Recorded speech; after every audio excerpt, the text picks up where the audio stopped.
Hey guys, Fajita here, coming at you with another YouTube video. Hey guys, Fajita here, coming at you with another YouTube video. Hey guys, Fajita here, coming at you with another YouTube video. Coming at you with another YouTube video.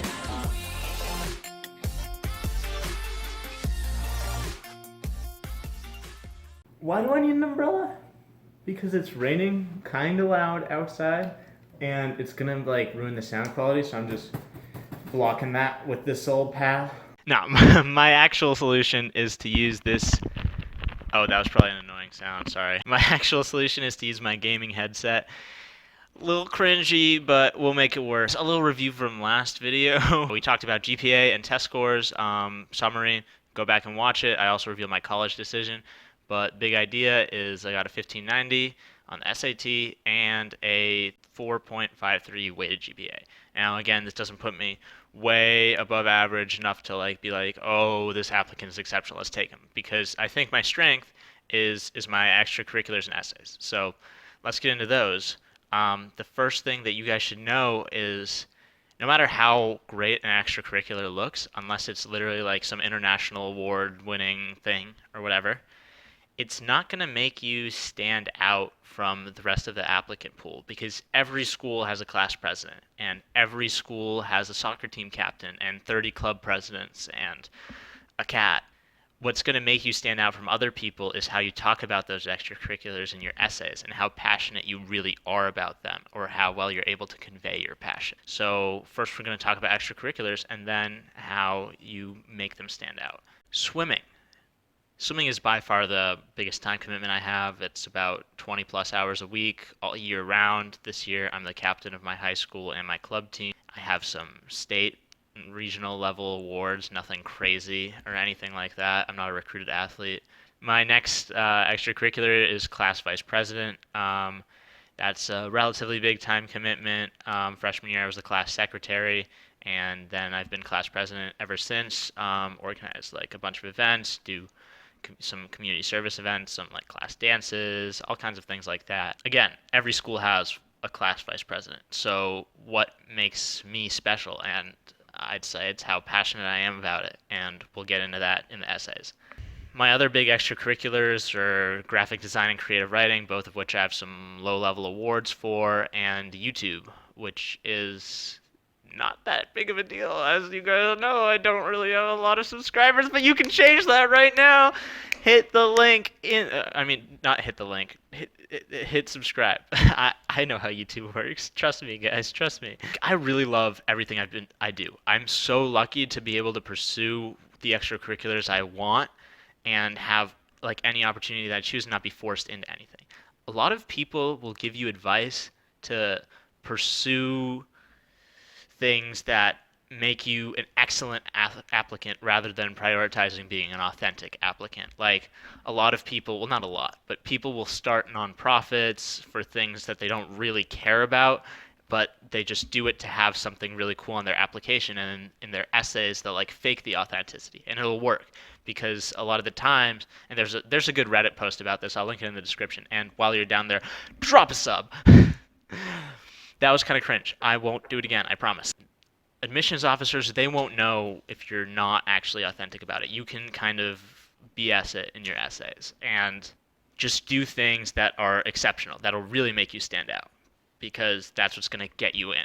Now, from personal experience, I can tell you guys that you can get in being authentic and doing the things that you actually care about. So I would so recommend that because you'll be so much more fulfilled, and I think that you'll be even more passionate in your essays about than somebody who maybe didn't really believe in everything that he was doing.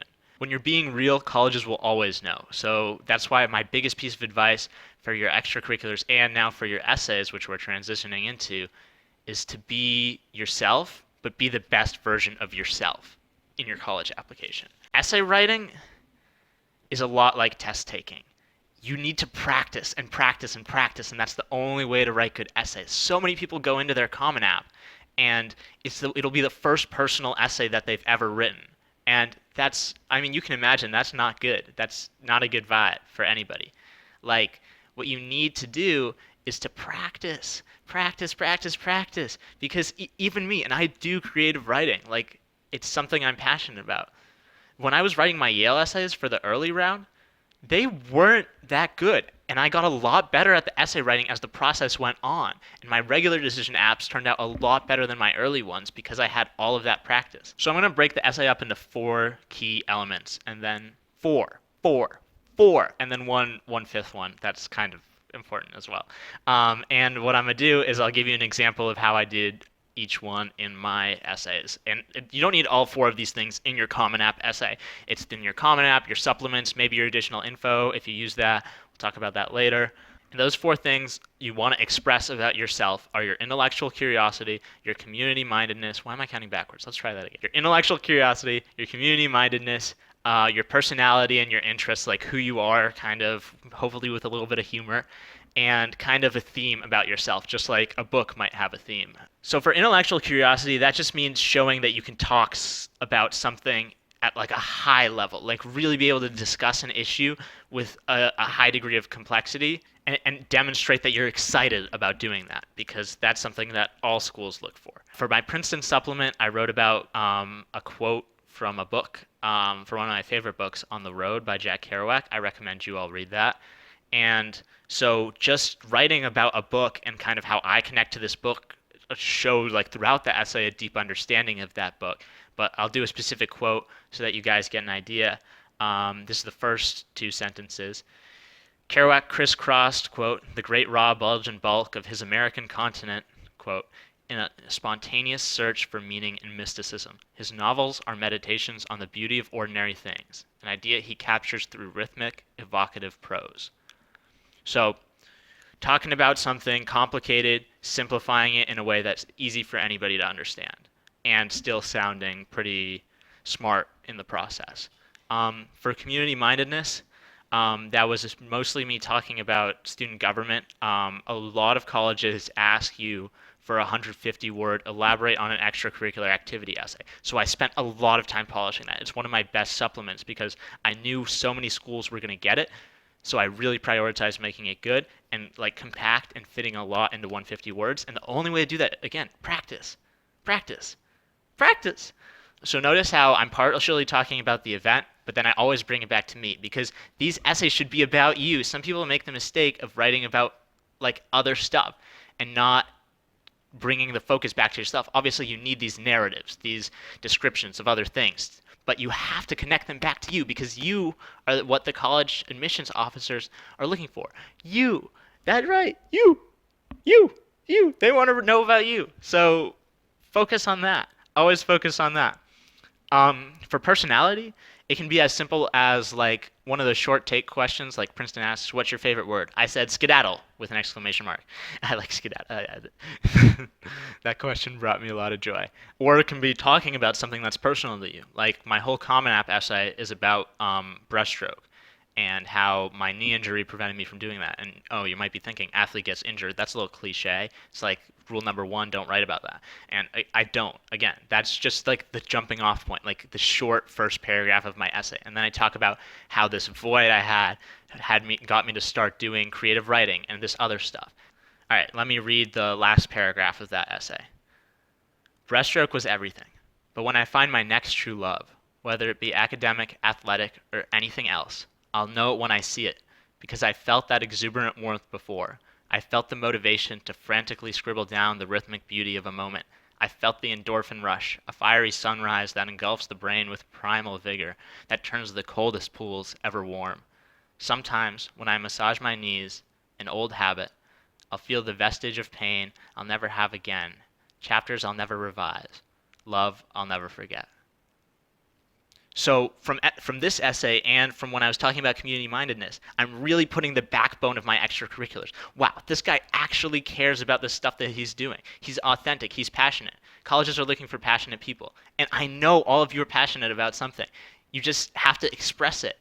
And the only way to express it, and I know I'm being repetitive, but that's because it's that important, is practicing, reading other people's books, reading anything that you can get your hands on, figuring out why is this person able to convey what they're conveying so well? What is it in their word choice? What is it in their tone?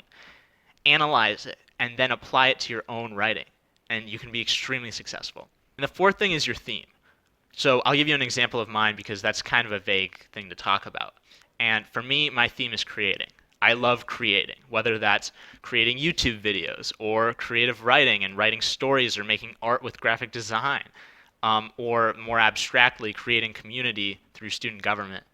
I really tried to establish subtly but like everywhere in my application that I love creating. It's my passion. For some people, it's hard to kind of unify everything that they do into one thing, and that's why it's kind of difficult, and you have to put a lot of thought into it. Creating was not my first idea. My first idea was really likes to play Pokemon Go, but I dropped that about 3 years ago when it stopped being cool.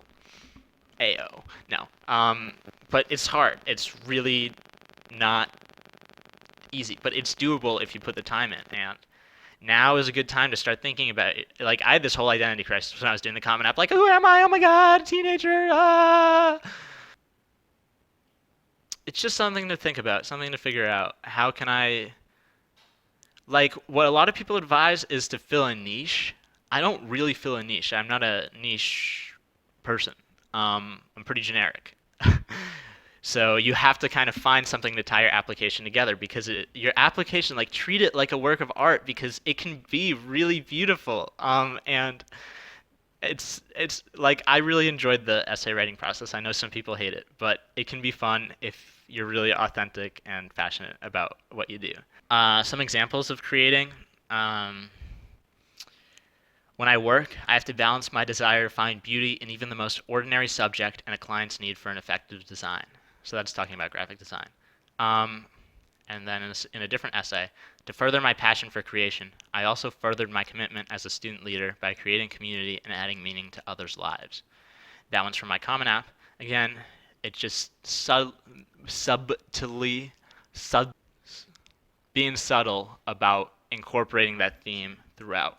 And again, this is how you add meaning to your ECs, your essays. Be the best version of yourself. Be awesome. Be happy. Be cool. You don't have to be cool. Be weird. Be quirky. That brings us to thing number 5. When you write your supplements, keep in mind which school you're writing them for, because what UPenn is looking for is very different from what Brandeis is looking for in an essay. They have completely different vibes on their campus, and the best way to figure that out is to visit and kind of get a sense for it, and then you can write your essay based on, like, don't like write what you think they're looking for, and don't like not be yourself, but find the aspects of yourself that you think that they will like the best. So for Brandeis, that meant writing. I felt like they had a little quirky vibe about them. They were a little quirky. So I wrote my supplement. Their question was, what's something you recently changed your mind about and why? And I wrote about how I recently started using the Oxford comma. And it was kind of a funny essay, you know, as you can imagine. Versus UPenn, that's a school that's really practical. And don't write your essay about Benjamin Franklin. I just mentioned him here, but he wrote, because everybody writes their essay about Benjamin Franklin. That's like doing something as stupid as like writing about an injury you had as an athlete. That would be so cliche. Oh my god. Eek. No. So I just mentioned him because he wrote the Farmer's Almanac, which was a book to help people. And I want my writing to actually help people and write something practical rather than something heady and all literary. So, and that's a genuine passion of mine. I'm not making that up for UPenn, but it's something that like I wouldn't have thought to say just in general in any essay. I want to leave you guys with some parting advice. Some schools want a well-rounded class. Some schools want well-rounded applicants. Some schools, I don't know. There's a huge range of what people are looking for, but it's so hard to predict. Like some schools generally, like you can kind of be like, okay, this school is looking for someone like me, and you can apply there. But you have to also keep in mind that it's so unpredictable what a school is looking for, and there's so much luck in this process. And the best thing about the college process is, though, that the schools know what they're looking for, which means that the schools that accept you know that you're a good fit. And that is just crazy exciting because it's kind of like they choose for you. It's like the wand chooses the wizard, you know? So look for schools that you think will fit you, but keep in mind that schools are also looking for you. Schools are looking for you. They want you. Oh my God. And of course, you have so much free time right now. Like, study for your tests, read a book, write something personal. Enjoy it, because that's going to be a big part of your college process, and it's a valuable lifelong skill, not even just for the Common App. Freshmen, make friends with your guidance counselors because they're going to write a rec from you 4 years from now. And that's a valuable friend to have, not just for that rec, but because they can provide you guidance, believe it or not. Sophomores, relax, no need to freak out, chill, practice writing some essays if that's your vibe. Juniors, find schools, safeties, targets, and reaches that you like. So many people get stuck in places that they don't want to be because they were like, I don't need to pick out a good safety. Because people end up at their safety schools. Seniors, good job, you made it. Oh my god, why are you watching, dude? It's over. And of course, 8th graders and crazy 6th graders, please leave.